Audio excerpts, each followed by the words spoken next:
Olá, hoje a nossa conversa aí é sobre geometria. Segue a nossa habilidade. Iniciamos a nossa conversa de hoje falando a respeito das retas paralelas. As retas são consideradas paralelas quando elas não se cruzam, ou seja, elas não possuem pontos em comum. Mesmo que a gente prolongue essas retas, tanto a R quanto a S, elas nunca se cruzarão. Seguindo, retas transversais. Uma reta transversal nada mais é do que uma reta que atravessa a outra e ambas apresentam apenas um ponto em comum.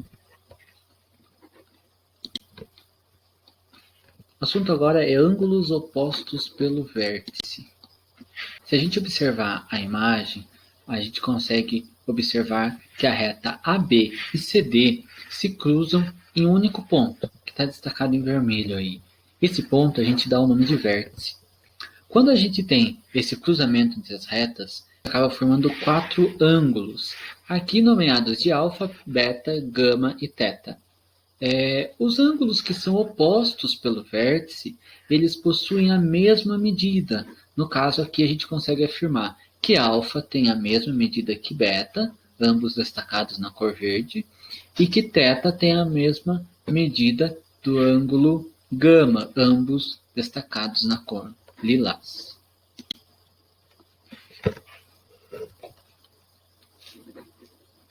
Ângulos suplementares. Dois ângulos são chamados de suplementares quando a soma deles resulta em 180 graus. Se observarmos aqui, alfa e gama juntos formam meia circunferência, e meia circunferência tem 180 graus. Assim eu posso dizer que alfa é suplementar a gama ou que gama é suplementar a alfa. Por exemplo, digamos que alfa tenha a medida de 120 graus. Como eu sei que gama é suplementar a ele, ou seja, quanto falta para chegar a 180 graus, eu consigo afirmar então que gama possui aí medida de 60 graus. Seguindo, vamos falar um pouco a respeito dos ângulos formados por duas retas paralelas e uma transversal. Ao traçarmos uma reta que corta duas retas paralelas, determinamos 8 ângulos.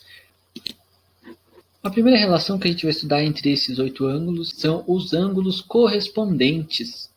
Quando uma reta transversal cruza duas retas paralelas, os ângulos formados são congruentes em relação à posição que ocupam. Vale destacar que o termo congruente é sinônimo de igual. Então, com isso queremos dizer que ângulos que ocupam a mesma posição vão possuir a mesma medida.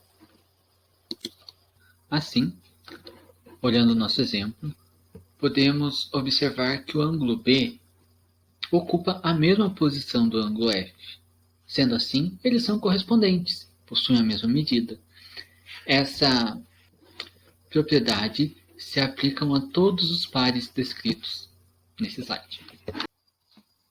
Ângulos alternos internos. Os ângulos alternos internos são ângulos congruentes que estão entre duas retas paralelas e de lados alternados.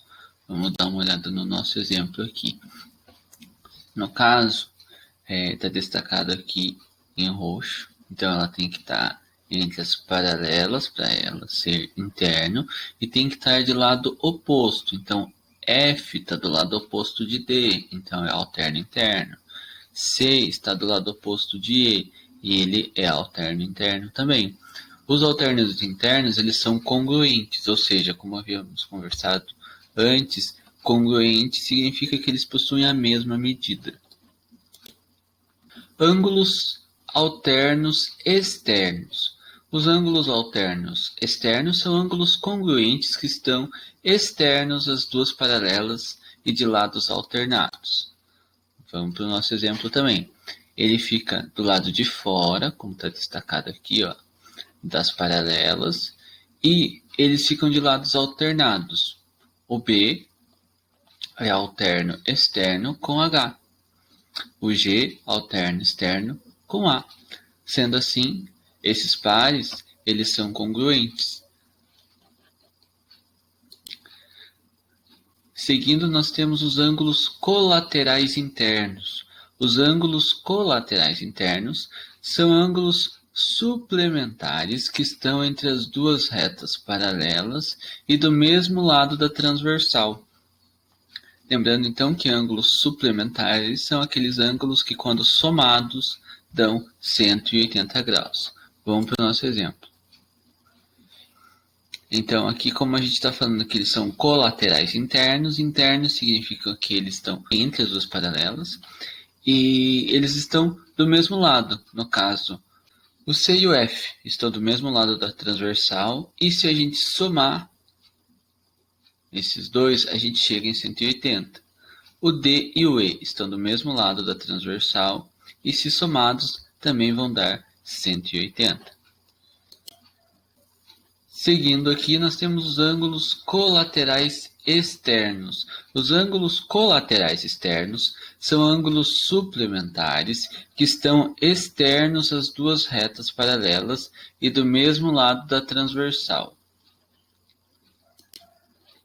Olhando o nosso exemplo aqui, nós temos então nessa parte destacada externa às retas, e vamos ver aqui, o B e o G eles estão do mesmo lado da transversal, os dois externos à reta, porém do mesmo lado da transversal.